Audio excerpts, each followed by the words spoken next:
বাবাকে না জানিয়ে একটা ডিভোর্সি মেয়ে বিয়ে করেছে। এতে কোনো সমস্যা ছিল না। ভাইয়া হয়তো ভাবির সৌন্দর্য দেখে বিয়ে করেছিল, কিন্তু ভাবির আচার ব্যবহার আমাদের সুখের সংসারে অশান্তি নেমে এসেছে। আমার বয়স খুব কম হলেও আমি ভাবির সকল কর্মকাণ্ড বুঝতে পারি, কিন্তু ভাবির এরকম বাবা মায়ের উপর অত্যাচার আমার কিছুতেই সহ্য হতো না। আর ভাইয়া তো চাকরির কাজে শহরে থাকতো। একদিন ভাবিকে হোটেলে নিয়ে গেলাম, আর হোটেলে নিয়ে যা করেছিলাম তা শুনলে তোমাদের মাথা গরম হয়ে যাবে। তাহলে মূল ঘটনাটি বলি। এইমাত্র আমি 500 টাকার 3টা নোট ড্রেসিং টেবিলের উপর রেখে কিচেনে গেলাম, এখন দেখি টাকাটা নেই। সোহান, টাকাটা কি তুমি নিয়েছ? ভাবির এই কথা শুনে আমার মাথা জ্বলে উঠল। শেষ পর্যন্ত চোর বানিয়ে দিল আমাকে। ছি!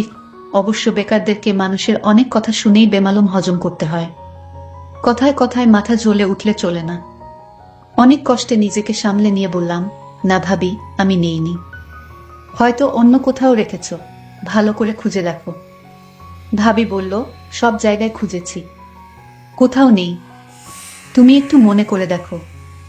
এমনও তো হতে পারে তুমি মনের ভুলে নিয়ে মানিব্যাগে ঢুকিয়ে ফেলেছ, এখন মনে করতে পারছো না। এবার সত্যি সত্যি মাথায় আগুন চলে গেল। আমি খুব হালকা স্বরে বললাম, ভাবি, তুমি যেভাবে আমাকে অপমান করছো, এর মধ্যে যে চূড়ান্ত রকমের একটা ছোট লোকই আছে। তুমি কি তা বুঝতে পারছো?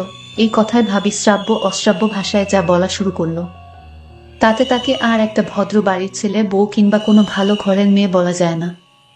এক পর্যায়ে সে বলেই ফেলল, ধামরা একটা ছেলে বছরের পর বছর ভাইয়ের ঘাড়ে বসে বসে হাতির মতো গিলছে, 4 পয়সা ইনকামের মুরদ নেই, সে কি না আমাকে বলে ছোট লোক। আমি বারবার এদিক ওদিক তাকাচ্ছি, যেন মা এইসব কথা কোনোভাবে শুনতে না পায়।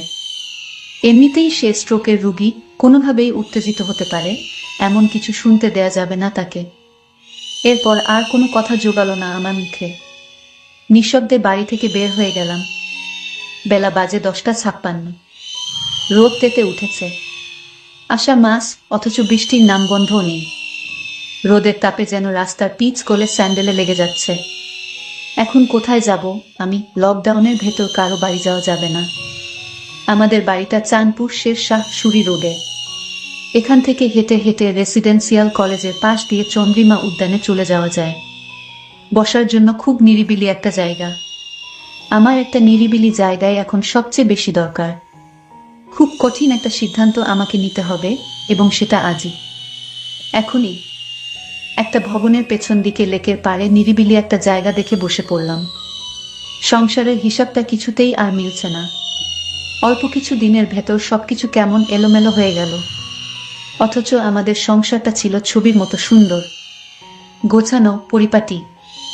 সেই ছবির রং ঝাপসা হতে শুরু করলো এক সময়। বাবা মারা গেল প্রায় 5 মাস হতে চলল। এরপর থেকে সেই ছবির শুধু ফ্রেমটাই রয়ে গেল, বাদবাকি সব হারিয়ে গেল কোথায় যেন। এই তো সেদিনের কথা, আমরা 2 ভাই আর বাবা মা মিলে একসাথে ক্যারাম খেলেছি। বাবা একটু সময় বের করতে পারলেই ফুরুত করে ঘুরতে গিয়েছে আমাদেরকে। বাড়িটা সারাক্ষণ হাসি আর আড্ডায় গমগম করত।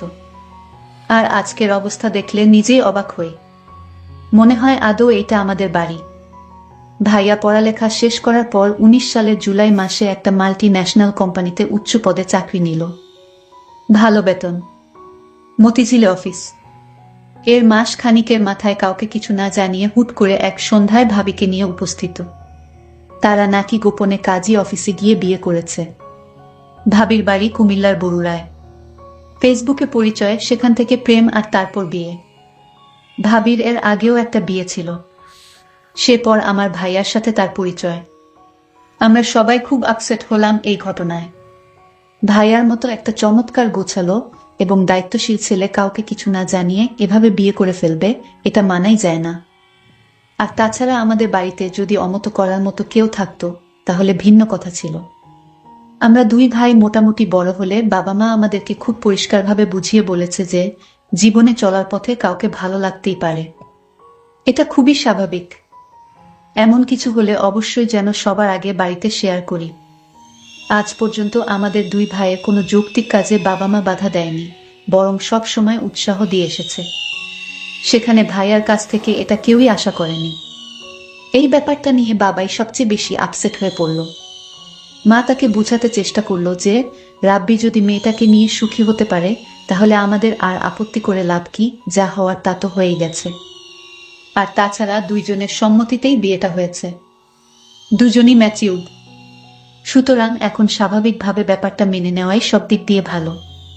ভাবির আগের বিয়ে নিয়ে বাবা মা কেউই কোনো কথা তোলেনি এই পর্যন্ত। ডিভোর্স একটা মেয়ের জীবনের খুব দুর্বল একটা জায়গা। সুযোগ বুঝে এই জায়গায় খোঁচা দেয়া কোনো ভালো মানুষের কাজ না। মা শুধু ভাইয়াকে আড়ালে ডেকে নিয়ে সেই রাতে বলেছিল, রাব্বি, তোর বাবার মনে এত বড় দুঃখ দিলি, তার কত পরিকল্পনা তোর বিয়ে নিয়ে। খুব ধুমধাম করে বড় ছেলের বিয়ে দিবে, আনন্দ ফুর্তি করবে। মানুষটা খুব কষ্ট পেয়েছে রে, স্রেফ এইটুকুই। অবশ্য ভাইয়া সেই রাতে মাফ চেয়েছিল বাবা মার কাছে। তারপরও বাবা কেমন চুপচাপ হয়ে গেল। এরপর থেকে কখনো আগের মতো সেই চঞ্চল মানুষটাকে আর দেখিনি। মাস তিনেক মোটামুটি ভালোভাবেই চলল সংসারটা। এরপর সাজানো সংসারে একের পর এক ঝড় আসা শুরু হলো। সেই ঝড়ে আমাদের স্বর্গের সেই বাড়িটা তছনছ হয়ে গেল। ভাবির সাথে মার তেমন বনিবনা হচ্ছিল না। একটা পর্যায়ে সংসারের শান্তির জন্য মা সবকিছু ভাবিকে বুঝিয়ে দিয়ে অবসর নিলেন। তবুও শান্তি এলো না। ভাবি চাইল তার আলাদা একটা সংসার, যে সংসারে শ্বশুর শাশুড়ি আর দেবরের মতো বাড়তি ঝামেলা থাকবে না। আমাকে ভাবি নিজে টাকা লুকিয়ে আমার উপর ছাপিয়ে দিয়েছে। ভাইয়া যেন আমায় ভুলে বুঝে আলাদা হয়ে যায়, এই জন্য। এটা আমি বুঝতে পেরেছিলাম। যখন এইভাবে ভাবি আমাকে পাশাতে পারল না, তখন ভাবির মনে অন্য চিন্তা ভর করল। আমি সব সহ্য করতে পারি, কিন্তু মা বাবাকে নিয়ে কোনো কথা আমি সহ্য করতে পারি না। আমাকে ভাবি মিথ্যা দোষারোপ করুক, এত আমার কোনো সমস্যা নাই, কিন্তু বাবা মাকে নিয়ে কোনো অপমান, এটা আমি সহ্য করতে পারবো না। কিভাবে আমাকে ভাইয়ার চোখে খারাপ বানানো যায়, এই সুযোগ ভাবি সবসময় খুঁজত। কিন্তু আমি তো আর বোকা না যে ভাবির মতলব আমি বুঝি না। বয়সটা হয়তো কম হতে পারে। ভাবি বাবার সাথে তেমন ভালোভাবে কথা বলতো না। বাবাকে ভাবি চা বানিয়ে দিত কোন রকম ভাবে। এতে বাবা মুখ বুজে সব সহ্য করত, ভাবিকে কোনো কিছুই বলতো না। আমি শুধু চেয়ে দেখতাম। তবে ভাবি দিন দিন মা বাবার প্রতি এক ধরনের অত্যাচার শুরু করলেন। সময় মতো মা বাবার খাবার দেওয়া, মা বাবার যত্ন কিছুই করতো না সে। আমি মা বাবাকে সব সময় বুঝাতাম, ভাইয়া হয়তো জীবনে বড় একটা ভুল করে ফেলেছে, কিন্তু এই ভুলের মাসুল কি তোমাদের দিতে হবে, এ আমি কিছুতেই হতে দিব না। ভাবিকে দেখতাম, বেশিরভাগ সময় দেখতাম ফোনে কার সাথে জানি কথা বলতো। ভাইয়া যখন বাড়িতে থাকতো না, তখন ভাবি কার সাথে যেন কথা বলতো ফোনে সারাক্ষণ। এই দৃশ্য আমি দেখতে পেতাম। একদিন আমি দেয়ালের ওপাশ থেকে শুনতে পেলাম ভাবি ফোনে বলল, কাল আমার স্বামী বাসায় থাকবে না, তুমি একটু আমার সাথে দেখা করো, জরুরি কথা ছিল।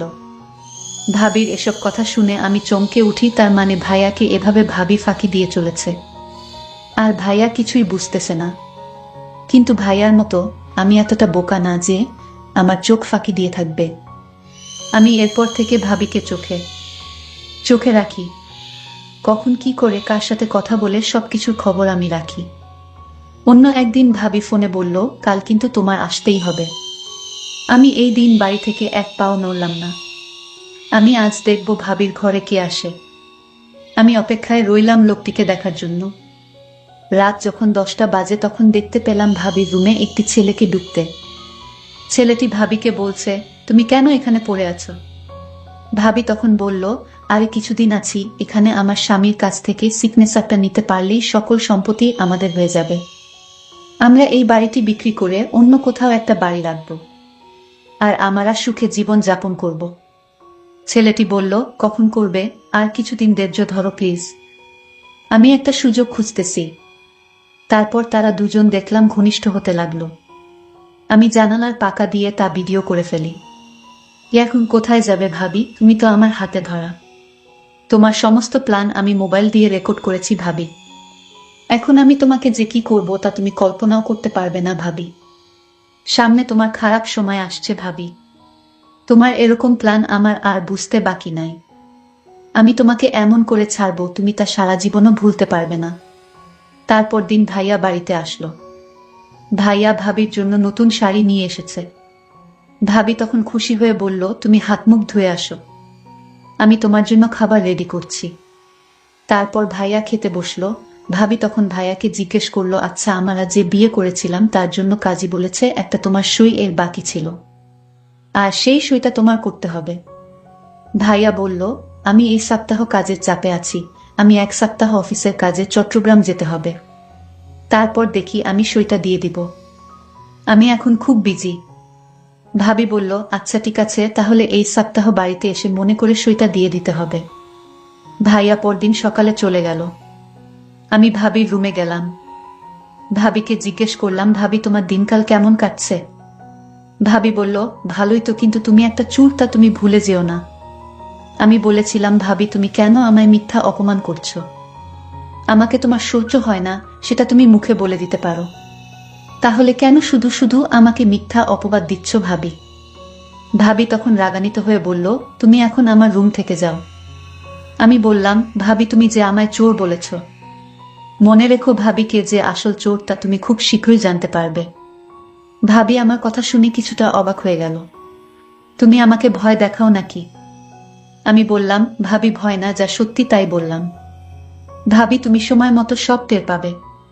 ভাবি মনে মনে চিন্তা করতে লাগলো, আমার দেবর কি আমার সব প্ল্যানের কথা কি জেনে গেছে নাকি? না, সে জানবে কি করে? আমার তো প্ল্যানটা একমাত্র ও ছাড়া একটা পাখি পর্যন্ত জানে না, তাহলে সে জানবে কি করে? পরের দিন ভাবিকে দেখলাম মোবাইল ফোন দিয়ে ওই ছেলেটির সাথে চ্যাট করছে। আমি ভাবির মেসেঞ্জারে ভাবির প্ল্যান করা ভিডিওটা ভাবির মেসেঞ্জারে পাঠালাম। ভাবি ভিডিওটা দেখে চমকে উঠল, আরে এ তো দেখি আমার সমস্ত প্ল্যান করার ভিডিও, এই ভিডিও দেবর কিভাবে পেল? আর সে কোথায় এই ভিডিও পেল? আমার ভিডিওটা দেখে মাথা গরম হয়ে গেল। আমি সাথে সাথে আমার দেবরকে ডাক দিলাম। দেখলাম দেবর তার ঘরে শুয়ে মোবাইলে চ্যাট করছে। আমি বলল, সুহান, এই সুহান। আমার দেবরের নাম সোহান। আমি তাকে ডাক দিলাম, সে আমার ডাক শুনেও না শোনার ভান করল। আমি 3টা ডাক দিলাম জোরে জোরে। সোহান তখন বলল, আরে ভাবি আপনি এত রাতে কি হয়েছে? ভাবি কোনো সমস্যা? ভাবি বলল, তুমি জেনেও না জানার ভান করছো কেন? আমি বললাম, ভাবি তুমি কি পাগল হয়ে গেছো? আমি কি জানি? আমি কিছু জানি না। আর তুমি কিসের কথা বলছো? ভাবি তখন বলল, তুমি এই ভিডিও কোথায় পেলে? আরে আমি এই ভিডিও, তুমি যার সাথে সম্পদ চুরি করে যার সাথে পালিয়ে যাবার প্ল্যান করছিলে সেই আমাকে এই ভিডিও দিয়েছে ভাবি। ভাবি আমার কথাটা বিশ্বাস করতে পারল না মনে হয়। ভাবি বলল, এ হতে পারে না। আমি বললাম, ভাবি তোমার প্ল্যান করা সমস্ত ভিডিও আমার কাছে আছে। আমি এই ভিডিও ভাইয়াকে দেখাবো, তারপর থানায় গিয়ে মামলা করব। তোমাকে সারা জীবন জেলে থাকতে হবে ভাবি। ভাবি সুন্দর মুখখানা শুকিয়ে গেল আমার কথা শুনে। ভাবি দেখলাম অনেক ভয় পেল। তারপর আমায় ভাবি বলল, সোহান আমি ভুল করেছি, প্লিজ তুমি এই ভিডিওটা ডিলিট করে দাও। আমি বলেছিলাম, না ভাবি তুমি যে প্ল্যান করেছিলা সেটা যদি আমি সময় মতো না জানতাম তাহলে আমাদের তুমি রাস্তার ফকির বানিয়ে ছাড়তে। ভাইয়াকে বোকা ভেবেছ তুমি, কিন্তু আমি বোকা না। ভাবি তখন বলল, আচ্ছা সোহান তুমি কি চাও আমি তোমার সব কথা শুনবো, তাও তুমি তোমার ভাইয়াকে এই ভিডিও দেখাইও না?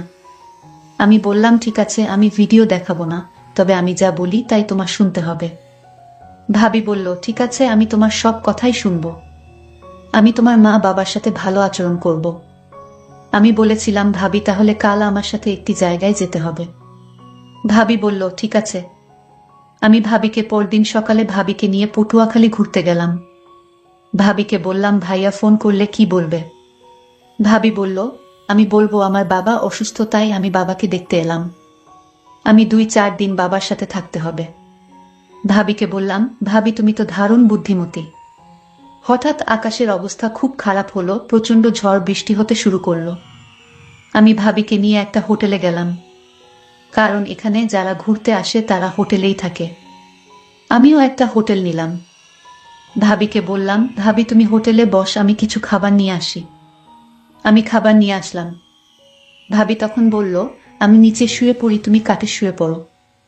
আমি বললাম, না কোনো সমস্যা নাই, তুমিও কাটেই শু। ভাবি আমার সাথে কোনো কথা না বলে কাঠে এসে শুয়ে পড়ল। আমি সারা রাত ঘুমাইনি। আমার মনে একটাই চিন্তা, আমার মা বাবাকে এবং আমার সহজ সরল ভাইকে যেভাবে ঠকালো তার প্রতিশোধ আমাকে নিতে হবে। আমি ভাবিকে বললাম, ভাবি আজ আমি তোমায় যা বলবো তাই শুনবে, তুমি কিন্তু আমায় কথা দিয়েছিলে। ভাবি বলল, আমি তো বলেছি তোমার সব কথাই রাখবো। আমি বললাম, ভাবি তুমি কি ভাইয়ার সংসার করবে নাকি ওই ছেলের সাথে চলে যাবে? ভাবি বলল, যদি ওই ছেলের সাথে চলে যেতে চাইতাম তাহলে আমি তোমাকে বলতাম না যে তোমার ভাইয়াকে সেই ভিডিওটা দেখাতে।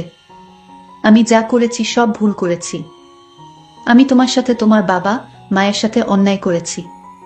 এটার জন্য তুমি আমায় যে শাস্তি দিবে সেই শাস্তি আমি মেনে নিব। শুধু তোমার কাছে একটাই অনুরোধ, তোমাদের পরিবারে আমাকে থাকতে দাও। আমি ভাবিকে বললাম, ভাবি আমি আজ তোমাকে হোটেলে নিয়ে কেন আসলাম জানো? শুধু তোমার মনটা পরীক্ষা করার জন্য। আমি যা বুঝলাম তুমি সংসারটা বাঁচানোর জন্য সব করতে পারো, এটা আমি পরিষ্কার বুঝেছি ভাবি। আর তুমি কি করে ভাবলে আমি তোমার উপর এসব করার জন্য জুলুম করব? শোনো ভাবি, আমি তোমাকে এখানে আনার একটাই উদ্দেশ্য, যেন তুমি ভালো হয়ে যাও।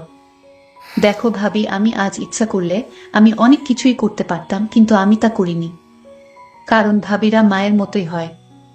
দেবরের এসব কথা শুনে তার ব্যবহার দেখে আমি অবাক হয়ে গেলাম। আমি কান্না করতে লাগলাম আর বলতে লাগলাম, তোমার বাবা মায়ের কাছে আমায় নিয়ে চলো, আমি তাদের কাছে ক্ষমা চেয়ে নিব। আর তুমি আমাকে ক্ষমা করে দিও, আমি তোমাকে অনেক কষ্ট দিয়েছি। তোমার মতো দেবর যদি প্রতি ঘরে থাকে তাহলে প্রত্যেকটা ঘর অনেক সুন্দর হয়ে যাবে। আমি ভেবেছিলাম মাত্র 10 বছরের একটা বাচ্চা দেবর, সে তার মেধাকে কাজে লাগিয়ে সংসারটা জোড়া লাগিয়ে দিল। আমি ধন্য তোমার মতো দেবর পেয়ে। দর্শক বন্ধুরা, আমি ওই ছেলেটির উপর দোষ চাপিয়ে আমার ভাইয়ার সংসারটা বাঁচিয়ে দিলাম। ভালো করিনি, তা অবশ্যই কমেন্ট করে জানাবেন।